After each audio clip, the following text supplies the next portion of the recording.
Morning सांग मैंने जय Jagannath welcome to Shruti's life.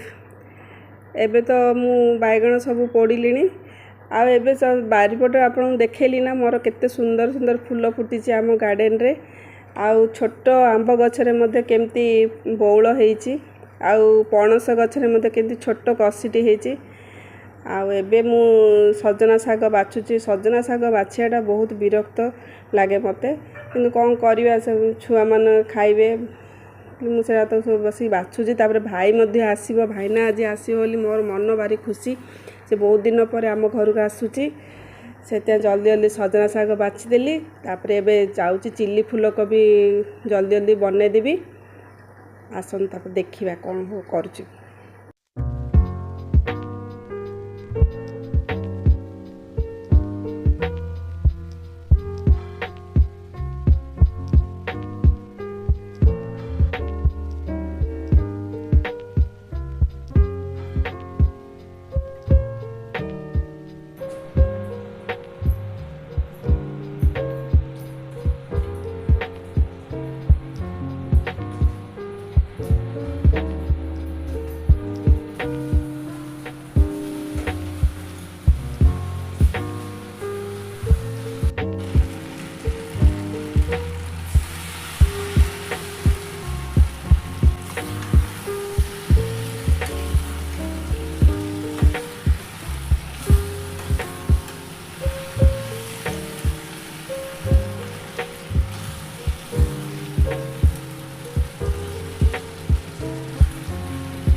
ହେଇଗଲା ସାଙ୍ଗମାନେ ମୋର ବାଇଗଣ ଚଟଣି।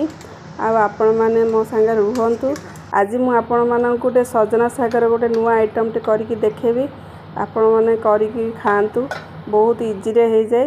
ଆଉ ପିଲାମାନେ ମଧ୍ୟ ସଜନା ଶାଗ ନ ଖାଉଥିଲେ ଏଇଟା ଯେମିତି ହେଲେ ଖାଇବେ। ଆପଣ ଥରେ କରିକି ଦେଖନ୍ତୁ। ମୋ ଝିଅମାନଙ୍କ ସହିତ ମୁଁ ଏକ୍ସପେରିମେଣ୍ଟ କଲି, ଦେଖିଲା ବେଳକୁ ସେମାନେ ଦୁଇ ଜଣ ଯାକ ଏଇଟା ଖାଇଲେ। ସଜନା ଶାଗ ଭଜା କଲେ ସେମାନେ ଖାଆନ୍ତିନି, କିନ୍ତୁ ଏଇପରି ଟିକା ପରି କରିଦେଲେ, ତାୱାରେ ଟିକା ପରି କରିକି ଦେଲେ ସେମାନେ ଦୁଇ ଜଣ ଯାକ ଖାଉଛନ୍ତି। ସେଇଥିପାଇଁ ଆପଣମାନେ ମଧ୍ୟ ଦେଖନ୍ତୁ ମୁଁ କ'ଣ କ'ଣ ସବୁ ପକେଇଲି। ସଜନା ଶାଗରେ ଆପଣ ବେସନ 2 ଚାମଚ ଏବଂ ଚାଉଳ ଚୂନା 2 ଚାମଚ ଆଉ 1 ଚାମଚ ହଳଦୀ ଆଉ 1 ଚାମଚ ଲଙ୍କା ଗୁଣ୍ଡ ପକେଇବେ। ତାପରେ ଆପଣ ଆଗରୁ ସେ ଆଳୁକୁ ଚୁନ ଚୁନ କରି କାଟିକି ରଖିଥିବେ, ତାକୁ ମଧ୍ୟ ସେଥିରେ ପକେଇବେ। ଆଉ ପିଆଜକୁ ଟିକେ ଅଧିକ କାଟିକି ରଖିଥିବେ, ସେଇଟା ମଧ୍ୟ ପକେଇବେ। କଞ୍ଚା ଲଙ୍କାକୁ ମଧ୍ୟ ଆପଣଙ୍କୁ ଯେତିକି ରାଗ ଦରକାର ସେତିକି ରାଗ ଦେଖିକି ଆପଣ ଲଙ୍କା ମଧ୍ୟ ପକେଇବେ କାଟିକି। ତାପରେ ତାକୁ ଭଲ ଭାବରେ ଆପଣ ଗୋଳେଇ ଦେବେ। ଆଉ ଇଏ କ'ଣ ଯେ ଅଦା ରସୁଣକୁ ଆଗରୁ ଆପଣ ଛେଚିକି ରଖିଥିବେ, ସେ ଅଦା ରସୁଣ ଛେଚାକୁ ମଧ୍ୟ ପକେଇବେ। ତାକୁ ଭଲ ଭାବରେ ଆପଣ ଚକୁଡ଼ି ଦେବେ।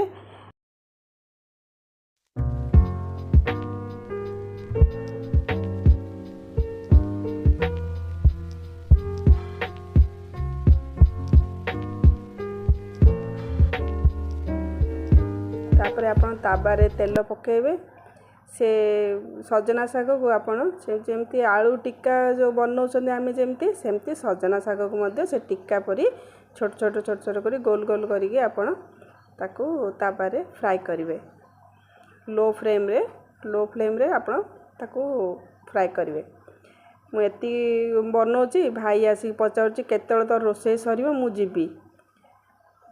ମୁଁ ଟିକେ ଅପେକ୍ଷା କରେ ନା ଜଲ୍ଦି କରେ, ମୁଁ ଯିବାର ଅଛି। ଜଲ୍ଦି ଜଲ୍ଦି କରିବି କେତେବେଳେ, ଏଇଟା ତ ପୁରା ଲୋ ସିମ୍ରେ ନ କଲେ ଏଇଟା ହେବନି। ସେଥିପାଇଁ ତାକୁ ଟିକେ କହିଲି ଟିକେ ରହ, ଅପେକ୍ଷା କରେ, ଏଇଟା ଟିକେ ଜଲ୍ଦି ଜଲ୍ଦି କଲେ ଖରାପ ହେଇଯିବ। ଟିକେ ଲୋରେ ହିଁ ରହିଲେ ଏଇଟା ଠିକ୍ ହେବ।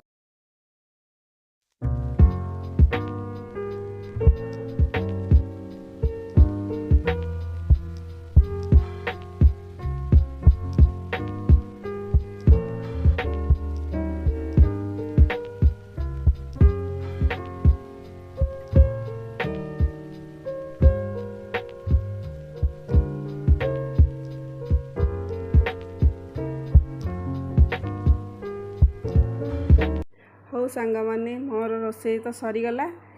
ଏବେ ଭାଇନାଙ୍କୁ ଜଲ୍ଦି ଜଲ୍ଦି ଦେଇଦେବି। ଆଉ ମୋର ସଜନା ଶାଗ ଟିକା ଆପଣମାନଙ୍କୁ କେମିତି ଲାଗିଲା ଆପଣମାନେ କମେଣ୍ଟ ଦ୍ୱାରା ଜଣାଇବେ। ଆଉ ଭଲ ଲାଗିଲେ ଲାଇକ୍ କରିବେ, ଆଉ ସାଙ୍ଗମାନଙ୍କୁ ସହିତ ସେୟାର କରିବେ। ଏବେ ମୁଁ ଭାଇନାଙ୍କୁ ଖାଇବାକୁ ଦେଇ ଦେଉଛି। ଆଉ ଭାଇନାକୁ ମଧ୍ୟ ମୁଁ ପଚାରିଲି, ଭାଇନା ତୋତେ ସଜନା ଶାଗ ବରା କେମିତି ଲାଗୁଛି? ସେ କହିଲା ନାଇଁ ବହୁତ ଭଲ ଅଛି, ଆଉ ବହୁତ ବଢ଼ିଆ ହେଇଛି ବୋଲି କହିକି ଖୁସି ହେଲା।